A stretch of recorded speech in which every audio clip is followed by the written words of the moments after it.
Bonjour à toutes et à tous, on se retrouve aujourd'hui pour une nouvelle vidéo sur le langage LaTeX et aujourd'hui nous allons voir comment le LaTeX permet de faire quelques calculs de longueur.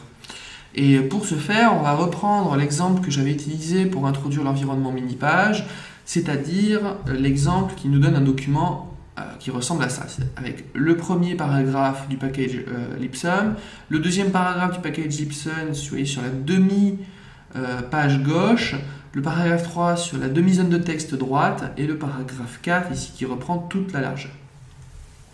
Donc je ne vais pas revenir en détail de comment on obtient ce résultat-là, c'est tout simplement en utilisant l'environnement mini-page, en définissant sa largeur à 1,5 la taille de la zone de texte. Et ici l'indentation qui permet d'avoir un alignement parfaitement à gauche. En tout cas, si on reprend ce document-là, je vais zoomer un petit peu pour que ça se voit bien. Et si je mets ma souris, voilà, je vais mettre juste ma souris ici, de sorte qu'on voit bien le curseur. Donc, on voit bien le pointeur, donc je ne suis pas sur la zone de texte ici, dans le paragraphe 1. Vous voyez bien, je me déplace, le curseur ne change pas, c'est que je ne suis pas dans la zone de texte. Mais si je descends au niveau du paragraphe 3, vous voyez, ça a changé parce que maintenant je suis dans la zone de texte. Vous voyez bien que je suis au niveau des lettres cette fois-ci. Là je suis sur le D, alors que si je retourne dans le paragraphe 1, je ne suis jamais sur aucune lettre. Et alors vous allez me dire, si on zoome un petit peu moins, bah ça se voit pas enfin ça se voit pas, on s'en fiche complètement, l'alignement est bon. Mais moi personnellement, je suis un petit peu pointilleux sur l'alignement et ça m'agace de voir que ce paragraphe, ça se voit ici surtout je trouve, qui décroche un petit peu, il y a un décalage et ça m'énerve. Et donc ce qu'on va faire, c'est qu'on va corriger ce décalage là. Alors ce décalage pour les mini-pages, il est très simple. Il vient du fait que nous sommes allés à la ligne ici. Vous voyez, j'ai terminé l'environnement mini-page, et là, je recommence un nouvel environnement mini-page. Et à cause de ce saut de ligne, ben, c'est ce qui explique qu'il y a un petit décalage à ce niveau-là. Une solution, enlever ce saut de ligne. Si je compile, maintenant, vous avez vu, hop, il est revenu, et là, tout est bien aligné. Il n'y a plus de souci. Le problème, c'est que, comme vous pouvez le voir ici, les deux mini-pages sont très proches l'une de l'autre à tel point que on a du mal à savoir quand est-ce que le paragraphe s'arrête. Alors bien sûr il y a des solutions. La solution c'est d'ajouter un espace vertical ici, mais c'est pas le débat. Le débat aujourd'hui c'est de voir que grâce à ça on a corrigé ici l'alignement sur le bord droit. Alors vous allez me dire, oui mais bon au niveau de la lecture du code c'est quand même mieux quand c'est comme ça. Oui, dans une précédente vidéo, je vous avais expliqué qu'est-ce qu'il fallait faire. Il suffisait de rajouter le pourcentage, qui est le symbole de commentaire en fin de ligne ici du N mini-page, et ça va nous permettre d'éviter cet espace supplémentaire ici entre les deux mini-pages qui conduisait au décalage sur le bord. Je vous rappelle très rapidement que c'était dû tout simplement au fait du caractère de fin de ligne, ici qui est considéré comme un caractère par le compilateur et donc qui rajoute un espace. Et grâce à la zone de commentaires, on oublie ce symbole. Très bien, alors ça c'est la première chose. Maintenant, admettons que le résultat me convienne, et maintenant ce que je souhaite faire, c'est rajouter des cadres. J'ai envie que mon package, mon paragraphe 2, mon paragraphe 3 soient encadrés. Qu'est-ce que je fais puisqu'ils sont dans des mini-pages?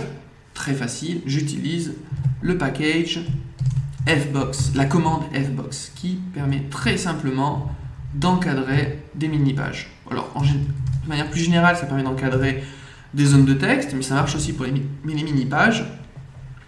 Et on a directement nos deux paragraphes encadrés. Alors là, c'est très bien, je suis content, j'ai mes cadres, mais je ne suis pas content, ça redéborde sur la marge. Et ça, c'est pas joli. Alors pourquoi ça déborde sur la marge? Tout simplement parce que l'ajout des cadres, ça a ajouté ici du blanc.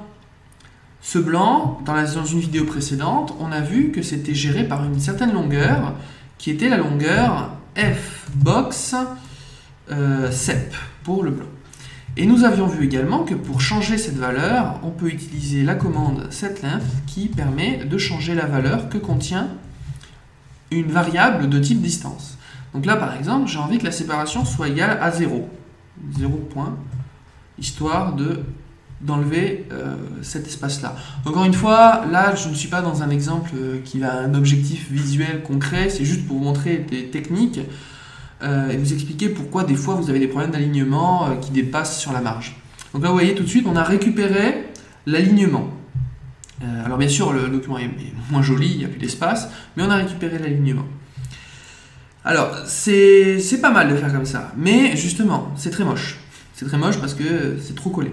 Une astuce consiste à faire la même chose, mais en modifiant non pas la valeur de cette variable fboxSep, mais en tout simplement donnant aux mini-pages des tailles légèrement plus petites pour que on garde les écarts ici, sans pour autant décaler le texte ici. Alors comment ça se fait? Bien, au lieu de prendre directement la moitié de la page en utilisant la commande 0,5 textWidth, on va soustraire la zone de texte due au cadre. Et ce qu'on a envie de faire quand je dis soustraire, c'est tout simplement de dire je vais enlever 2 fois la zone qui nous sépare du bord. La zone qui nous sépare du bord, c'est fboxSep. Et je vais enlever cette quantité-là. On dit parfait, je prends la demi-largeur et je soustrais 2 fois les bords, puisque comme je suis dans un cadre, j'ai un bord à gauche, un bord à droite. Donc, vous voyez, j'ai un bord ici qui va être rajouté là, un bord qui va être rajouté là, et puis pour le deuxième cadre, un bord rajouté là et un bord rajouté là. Ce qui donc donne au total 2 bords par cadre. Et puis on fait pareil pour l'autre mini-page. Donc on remplace ça par cette expression-là. Et là on se dit, parfait, on compile, patatras. Vous voyez, ici, il n'est pas content, fatal error, donc il a une erreur, ça ne fonctionne pas. Tout simplement parce que même si pour vous c'est intuitif de dire je vais faire une soustraction, pour le latex ça ne l'est pas. C'est pas aussi intuitif que ça, mais on peut le faire quand même. On peut le faire en connaissant cette astuce qui consiste à, avant de faire le calcul sur les dimensions, rajouter la commande qui précise au compilateur, attention, je vais faire un calcul. Et ça se fait en utilisant la commande dim_exp. Donc dim pour dimension, exp pour expression. Donc là, ça lui dit attention, ce qui suit, c'est une longueur. Et ça autorise les calculs de type somme, soustraction.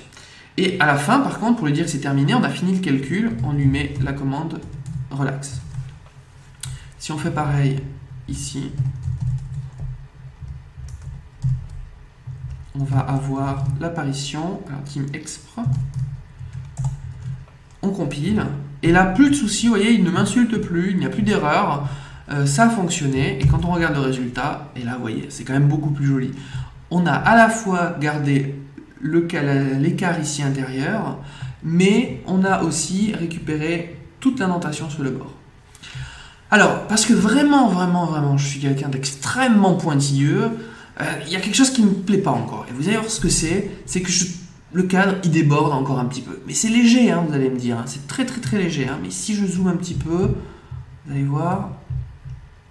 Vous voyez, là, si je suis avec la souris, si je mets la souris pile sur le cadre et que je monte, vous voyez, c'est pas parfaitement aligné. C'est un tout petit peu trop sur la droite. Et pourquoi? Tout simplement parce que dans mes calculs, j'ai réussi à soustraire la zone qui séparait le texte du cadre, mais j'ai pas enlevé l'épaisseur du cadre. Vous voyez vraiment dans les détails. Donc ici, au niveau de la mini-page, je soustrais 2 fois l'espace qu'on laisse, mais je dois également soustraire 2 fois la taille du trait, ce qui est stocké dans fboxRule. Donc si je rajoute ici cette chose-là et que je compile, là j'obtiens un texte qui est parfaitement aligné, c'est-à-dire que ça colle. Les boîtes, mes cadres commencent parfaitement à gauche, ils ne débordent pas du tout sur la droite, et là je suis satisfait de mon résultat. Donc vous voyez, c'est un petit peu technique, là je ne vous ai pas menti.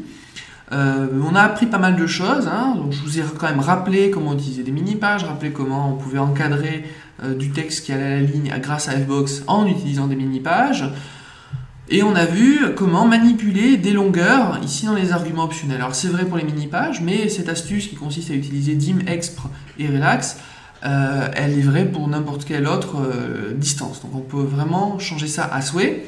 Et si vous trouvez que c'est compliqué de toujours retaper ça, cela par exemple, je trouve que c'est un bel exemple où on pourrait par exemple définir un nouvel environnement, notre environnement mini-page, qui prend compte tout simplement lui-même de ces corrections et on n'aurait pas besoin de les respécifier à chaque fois.